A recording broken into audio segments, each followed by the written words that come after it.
தென்னாடுடைய பெரியவா போற்றி,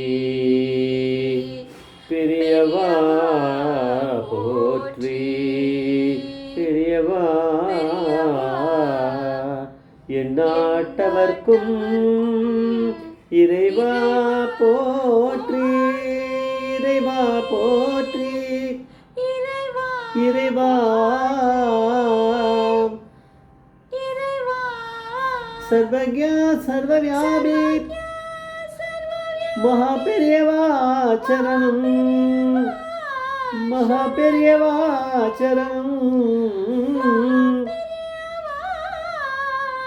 चरणं सर्वज्ञ सर्वव्यापी महापेरियवा चरणमाय पिरपरुक्कुम महापेरियवा पोत्री, மாய பிறப்பருக்கும் மா பெரியவா போற்றி. அபார கண்ண சிந்தும் ஞானத சாந்தபுரம் ஸ்ரீ சந்திரசேகரனும் படமதானம் கலியுதேவ காட்சி யூடியூப் சேனல் பிரத்யேகமாக நமது மகாபெரியோட பக்தர்களுக்கு ஏற்பட்ட கொண்டிருக்கும் மனுகளில் ஒவ்வொரு நாள் ஒரு அனுபவத்துக்கு ஒரு தலைப்பு என்பதோட தலைப்பு நான் தானே பாம்பா வந்து துரத்தினேன், நான் தானே பாம்பா வந்து துரத்தினேன். இந்த சேனல் இதுக்கு சப்ஸ்கிரைப் பண்ணாலும் பண்ணுங்க, தனிமை பாருங்கள். எப்பேற்பட்ட இது மாதிரி அனுபவங்கள்லாம் இதில் வருது. பெரியோட அனுகிரகத்தில் நீங்கள் வேறு எதுலேயும் கேட்டிருக்க முடியாது அப்படின்னு எனக்கு தோன்றுறது. அதுவும் பெரியவா கொடுத்த புத்தியில் தான் தோணின்னு இருக்கு. இதை வந்து பிரம்மஸ்ரீ தினகர சர்மா அப்படிங்கிறவர் அவருடைய ஒரு இன்டர்வியூவில் கொடுத்துருக்கார். நீங்கள் கேட்டிருக்க சான்ஸ் இல்லை, அதை பற்றி இதில் சொல்லுவோம். இது வந்து கும்பகோணத்தில் காஞ்சிபுரத்தில் அங்கே நடந்த ஒரு விஷயம். காஞ்சிபுரத்துக்கு சொந்தமான கடைகள் இருக்குது, காஞ்சிபுரத்துக்கு பக்கத்துலேயே இருக்குது, அந்த வீதியிலேயே 2 பக்கமும் இருக்குது. அந்த கடைகளுக்கான வாடகை இருக்குது. அப்புறம் அங்கே 5 கிலோமீட்டர் தொலைவில் கருப்பூர்னு ஒரு கிராமம் இருக்குது. அங்கே குத்தகைக்கு விட்டுருந்த நிலங்கள் இருக்குது. அந்த நிலங்கள்லேருந்து அந்த அறுவடை பண்ணிருப்பா அதுக்கெலாம் இருக்குது. அதெல்லாம் வந்து அதுக்கான பணம் இருக்குது. அதெல்லாம் வசூல் பண்ணிட்டு ஒருத்தர் கிளம்பி போய் காஞ்சிபுரத்தில் போய் சேர்க்கணும். அதுதான் ஃபினான்ஸ், இது சேர்க்கணும், அதுதான் கலெக்ஷன்ஸு. இதுக்குன்னு ஒருத்தர் உண்டு மடத்துக்கு.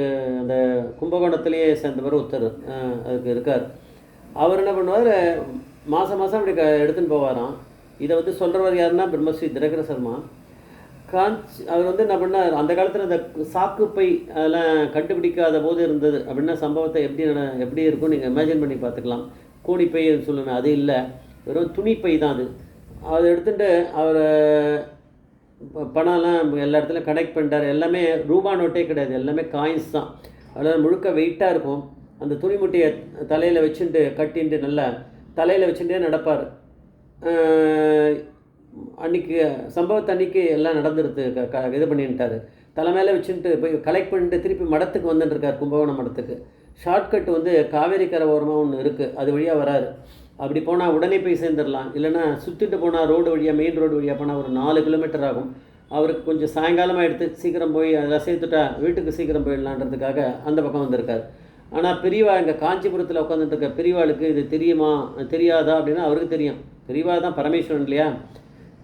அந்த பக்கத்தில் இந்த கொள்ளைக்காரா நிறைய இருப்பாள், வழிப்பறி கொள்ளைக்காரெல்லாம். அதனால தான் அந்த ஷார்ட்கட் வழியாக வரக்கூடாது. அவருக்கு தெரிஞ்சிருந்தால் கூட ரிஸ்க் எடுத்து யார் வரப்போகிறோம் அப்படின்ற மாதிரி அவர் வராரு. நம்ம இந்த ஊர்க்காரா தானே அப்படின்ற மாதிரி அவர் ஒரு தைரியம். சில பேருக்கு அந்த மாதிரி குருட்டு தைரியம் இருக்கும், அப்படி வராரு. ஆனால் அன்றைக்கி கொள்ளைக்காரா பணத்தெல்லாம் அடிச்சுன்னு போயிடுவான்னு தெரியும் பெரியவாளுக்கு, பரமேஸ்வரனுக்கு தெரியும். ஆனால் என்ன பண்ணார், இவர் நடந்து வந்துகிட்டே இருக்கும்போது திரும்பி டக்குன்னு இப்படி பார்க்கும்போது பார்த்தா ஒரு பாம்பு துரத்துறது, வர நாகப்பாம்பு. ஆனால் பார்த்தோன்னே ஐயோ கடிச்சிட போகிறது சொல்லிட்டு வேகமாக நடந்தார். அது இன்னும் கொஞ்சம் வேகமாக வந்தது. இன்னும் வேகமாக நடந்து வேகமாக ஓடவே ஆரம்பித்தார். ஓடி அந்த காவேரிக்கரை ஓரம் முடிஞ்சு அந்த பாதை முடிஞ்சு ரோடே வந்துடுது. அங்கே உட்காந்துருந்தவா சில பேர் அந்த கடை வாசலில் டீ குடிச்சுட்டு அந்த மாதிரிலாம் உட்காந்துட்டுருப்பா லோக்கல் பீப்புள். அவள் பார்த்துட்டு என்ன சாமி இப்படி ஓடி வரீங்க அப்படின்னாரு. இல்லை பாம்பு துரத்துது அதனால தான் அப்படின்னாரான். அவள் திரும்பி பார்த்தானா அவள் கண்ணுக்கு தெரியல அந்த பாம்பை. பெரியவா தானே வந்திருக்கா, அது மறைஞ்சு போயிடுது. பெரியவா போகிறோன்னு சேஃபாக விட்டுட்டோன்றதுனால பெரியவாவும் போயாச்சு. பெரியவா தான் என்ன பண்ணுவாளே. அவர் அவள் சொன்னா பாம்புலாம் காணுமேன்னு. அவள் அதெல்லாம் கவலைப்படல, அதுதான்ப்பா துரத்துது அப்படின்னு சொல்லிட்டு அவர் போனார். அந்த ஓடினவர் வந்து ஓடியே போயின்னு இருக்கார். போய் கரெக்டாக போய் மடத்துக்கு போயிட்டு பணத்தெல்லாம் மேனேஜர்கிட்ட அந்த மூட்டையை கீழே இறக்கிட்டு கிளம்பி போயிட்டார். அவர் வந்து என்ன பண்ண, நான் நாளைக்கு வந்து இதெல்லாம் உங்களுக்கு செட்டில் பண்ணுறேன், அதை கவுண்ட் பண்ணி சொல்கிறதெல்லாம் போயிட்டார். ஏன்னா அவரை வேர்த்து விறுவித்து கொட்டியிருக்கு, இவ்வளோ பயம் இருந்திருக்கு. என்ன வரும் அவருக்குன்னா ஜுரம் வந்துடும். ஸோ ஜுரம் வந்துடுது அவருக்கு, நல்ல ஹை டெம்பரேச்சர் அவருக்கு. அதனால் லோக்கலாக ஒரு டாக்டர்கிட்ட பார்த்துட்டு ஒரு 2 நாள் அது மாதிரி இல்லை 3 நாள், 3ஆவது நாள் தான் திரும்பி வந்தார் அவர், டியூட்டிக்கு வந்தார். வந்துட்டு அப்புறம் மடத்த மேனேஜர் கேட்டார், ஏன்ப்பா இப்படி ஓடி வந்த? இல்லை பாம்பு ஒன்று துரத்திட்டனால தான் பயந்துட்டேன். ஓஹோ சரி அப்படின்னு அப்புறம் ஜுரம் சரியாகிடுத்துப்போ அப்படின்னாரு. சரி நான் அதை கொண்டு போய் காஞ்சிபுரத்தில் சேர்த்துட்டு வந்துடுறேன் அப்படின்னு கிளம்பி எடுத்துகிட்டு காஞ்சிபுரத்துக்கு வந்திருக்காரு. காஞ்சிபுரத்தில் வந்தார்னா ஃபஸ்ட்டு வந்து மேனேஜர்கிட்ட போய் காஞ்சிபுரம் மடத்தில் மேனேஜர்கிட்ட இதெல்லாம் இவ்வளோ ரூபா இருக்குது அதுக்குள்ளே எண்ணிட்டார் இவர். அதனால் அதை சொல்லிட்டார், அதை நீங்கள் வெரிஃபை பண்ணிங்கன்னு சொல்லிட்டு ஒரு கும்பிட போட்டு நேராக வந்து பெரியவா கிட்ட ஒரு நமஸ்காரம் பண்ணி எழுந்து சேர்த்துட்டேன் அப்படின்னாரு. அவள் லாங்குவேஜ் சேர்த்துட்டேன்னா பணத்தை வந்து மடத்துக்கு சேர்த்துட்டேன்னு அர்த்தம். உடனே பெரியவா நீ சேர்த்துட்ட அப்படிங்கிறது எனக்கு தெரியும், ஆனால்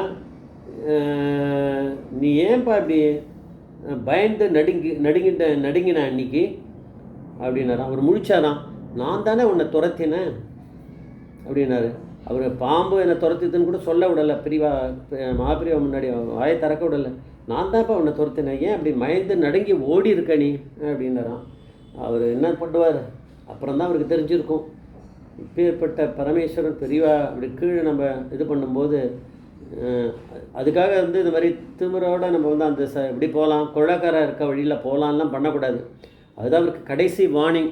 ஆனால் தான் அந்த வார்னிங்காக தான் பெரியவா அந்த மாதிரி பாம்பா வந்து இவர் கொஞ்சம் பயமுறுத்தியிருக்கார். இல்லைன்னா அவர் ஏன் பயமுறுத்தணும் பாம்பா வந்து? அவருக்கு சர்வீஸ் பண்ணுறார் மடத்துக்கு, அவர் ஏன் பயமுறுத்தணும் அப்படின்னா இந்த மாதிரி தப்பை இனிமேல் அவர் பண்ண மாட்டார். அவருக்கு என்றைக்கும் அந்த பாம்பு ஞாபகம் வந்துடும். அந்த சைட் ஷார்ட்கட் வழியாக போகவே மாட்டார், போனாலே பாம்பு தான் அப்படின்னு ஞாபகம் வரும். பெரியவா காப்பாற்றுவா அப்படிங்கிறது இருந்தால் கூட மனுஷா தானே நம்ம, அதனால் அவருக்கு அந்த பயம் வந்துடும். வேண்டாம், இதுக்கு கொள்ளைக்கார அடிச்சுன்னு போயிடுவா அப்படின்னு தெரியுமே, பெரியவா எப்பவும் காப்பாற்றுவாலாம், மாட்டேன்டா பண்ணலன்னு என்ன பண்ணுவா. அதனால் அவருக்கு அந்த பயம் வந்துடுது. அதுக்கப்புறம் அது வரை போக மாட்டார் அந்த பக்கம். ஆனால் இந்த சம்பவத்தை சொல்லும்போது நம்ம ஒன்று கவனிக்கணும், இந்த பிரம்மஸ்ரீ தினகர சர்மா பேசுகிறதே நிறுத்திட்டார். அவருக்கு அழுகையே வந்துடுது. பெரியவா எப்பேற்பட்ட கருணாமூர்த்தி, எப்பேற்பட்ட வந்து அவர் எப்படிலாம், அதுவும் இல்லாமல் அவர் எப்பேற்பட்ட அவருக்கு பவர் இருக்குது அப்படிங்கிறத நினச்சி அவர் வந்து அழறார் அப்படிங்கிறது என்னால் புரிஞ்சிக்க முடிஞ்சுது. எப்படி வந்து பெரியவாவுக்கு எங்கே உட்காந்துட்டு என்னென்ன நடக்கிறதெல்லாம் பண்ணுற அளவுக்கு பரமேஸ்வரனாக இருக்கார், எப்பேற்பட்டவராக இருக்கார் அப்படிங்கிறத மனசில் நினச்சி அழறார் அவர். அழுகை ஏன் வராது? நம்மளுக்கே வரும்போது அவர் கூடவே இருந்தவர், பெரியவா கூட இருந்து பார்த்தவர். அதனால் அவருக்கு வர்றதில் எந்த அதிசயமும் இல்லை. ஜெய் ஜெய்சங்கர் ஹரிசங்கர் மகாபிரிய பாதவிச்சரணம், மகாபிரிய பாதவிச்சரணம்.